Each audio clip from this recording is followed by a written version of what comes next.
So a quick demonstration of the variable pitch propeller mechanism when you have assembled the whole model. So you have two handles, the pitch setting handle and the motor crank. So the motor crank is obviously what the engine would do on a real aircraft, so it's just turning the propeller. So you have to hold both handles at the same time, or otherwise one will move when you move the other.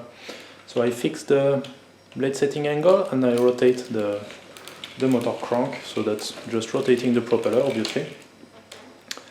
And if I want to change the pitch setting of the blades, you can see it move, so I hold the other handle at the same time, and when I turn this handle you can see the pitch of the propeller, all 5 blades at the same time, is changing accordingly.